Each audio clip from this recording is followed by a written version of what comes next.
Prosthetic makeup in modern cinema isn't just an art form, it's a test of physical endurance. While audiences marvel at the details on screen, behind the scenes, actors are battling panic attacks, chemical burns, and heat stroke. Today, we'll break down several stories where the makeup chair became a true ordeal for the actors. Rebecca Romijn, how she stayed on her feet for 12 hours straight just to avoid damaging Mystique's scales. Kevin Durand, why they had to develop a cooling system for him similar to those used in NASA spacesuits. The reality of isolation, what it's actually like to work while completely buried under layers of silicone.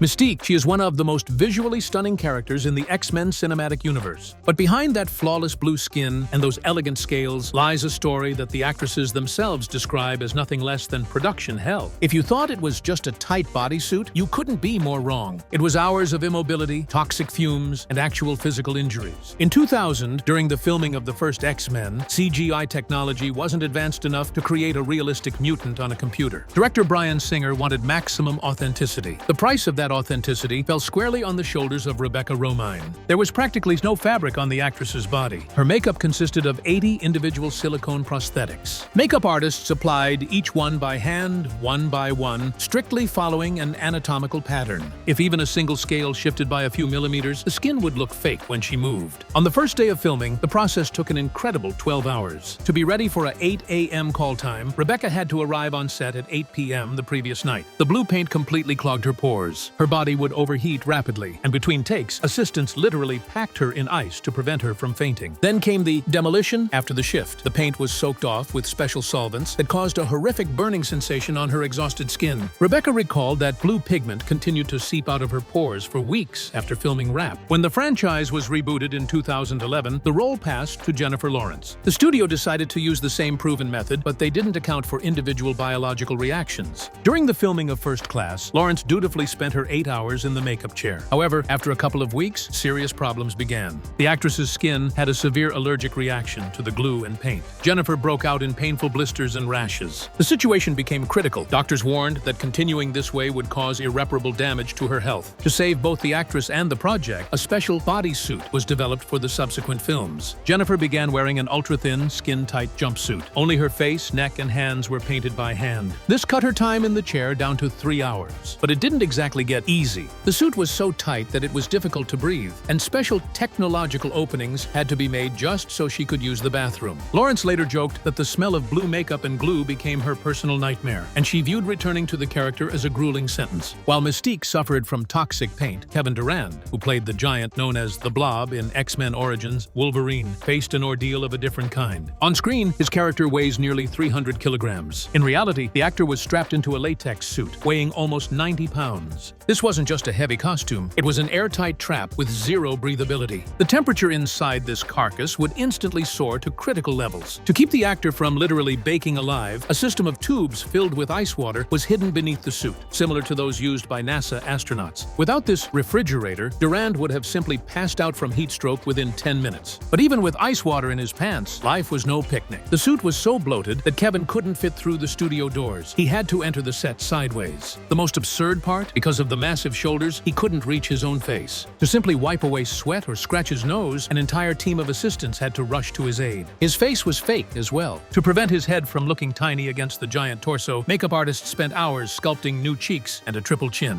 The hardest part was making this silicone fat move. Every fold had to jiggle and stretch in sync with his shouts. Otherwise, the audience would just see a cheap mask. In the end, while Hugh Jackman was swinging his claws, Kevin Durand was simply trying to survive and not suffocate under layers of latex. It was a true survival marathon, where the ultimate prize was the chance to finally shed that 90 pounds body at the end of the shift. If you think shaving your head is a small price to pay for a role in the Marvel Universe, just ask Karen Gillan. To transform into Nebula, the actress didn't just have to shave off her fiery red hair, she had to do it in total secrecy, hiding her bald head under a wig for months. But a bare skull was only the beginning. Nebula is a cyborg, and her skin had to look like polished metal. Every day, Karen spent 5 hours in the makeup chair. Artists applied 5 layers layers of various silicone prosthetics that tightly encased her face and head. It was a literal shell. The skin underneath couldn't breathe, and even simple facial expressions required immense effort because the silicone resisted every muscle movement. The most grueling part for many would be the eyes. Karen wore massive pitch-black scleral lenses. Not only did they block oxygen from reaching her eyes, causing horrific dryness, but they also severely limited her vision. Due to their thickness, the actress lost her peripheral vision entirely. In fight scenes, this turned into a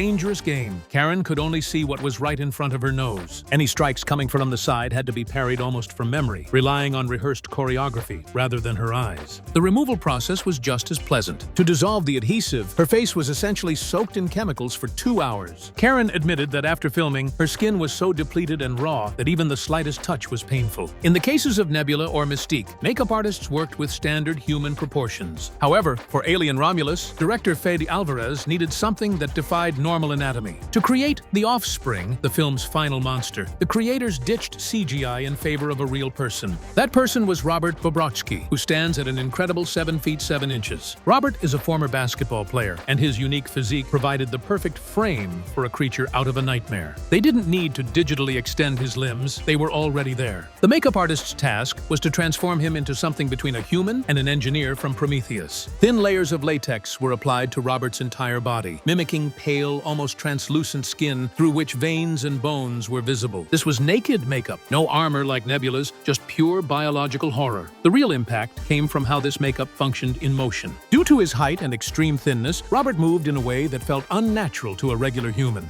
The prosthetics highlighted every movement of his joints, creating a haunting, uncanny valley effect. When this giant, standing nearly 2.5 meters tall in full makeup, appeared on set, the film crew was genuinely terrified. But while Robert scared people with his scale, our next subject, Stellan Skarsgard, was a completely different story. For the role of Baron Harkonnen in Dune, he had to quite literally drown in artificial fat. While Kevin Durand's Blob was just a fat guy, Stellan Skarsgard's character in Denis Villeneuve's Dune had to embody absolute evil and physical decay. The director made it clear from the start, no CGI fat, only real, tangible mass. This turned Skarsgard's life into a daily 7-hour marathon in the makeup chair. Stellan wasn't just wearing a costume, he was strapped into a complex construction weighing about 90 pounds. However, the main challenge was the sheer volume. The suit consisted of several massive layers of silicone and foam rubber. To ensure this behemoth looked like a living body rather than an inflatable mattress, makeup artists hand-painted every single vein and age spot. The wildest fact? To make Baron Harkonnen look terrifyingly realistic during his famous mud bath scene, the makeup had to be entirely waterproof. All those layers of latex had to withstand immersion in a sticky black sludge without peeling off or doubling in weight from absorbed moisture. Skarsgård recalled that the hardest part wasn't the application time, but how the suit dictated his movements. Stellan couldn't just walk, he had to glide, as the Baron uses anti-gravity devices in the story. Under the immense weight of the silicone, the actor had to simulate weightlessness, which put a colossal strain on his back and legs. Inside this fat armor, Skarsgård was in total isolation. He could barely hear what was happening around him due to the thick prosthetics on his neck and ears, and sweat would accumulate inside the suit by the liter. But like a true old-school master, Stellan never complained. He would simply enter a trance-like state, waiting for that 90-pound mountain of silicone to finally slide off his shoulders at the end of the shift. Looking at all this suffering, one question arises. Why? Why force actors to stand for hours in makeup trailers and breathe in chemicals when everything could just be drawn on a computer? The answer is simple. Truth in the frame. No visual effect can replace the way real light hits skin, or how an actor transforms when they feel the physical weight of their character. When Skarsgard or Gillan look in the mirror and see a monster, they stop acting. They become it. Next time you see a cool alien on screen, remember, behind that mask is a person who arrived at work 10 hours before everyone else and spent the entire day in a plastic prison. All of this, just so you could believe in the impossible for a few seconds. This was the Offstage channel. Give us a like for the courage of these actors and subscribe to learn everything about the behind-the-scenes world of major cinema.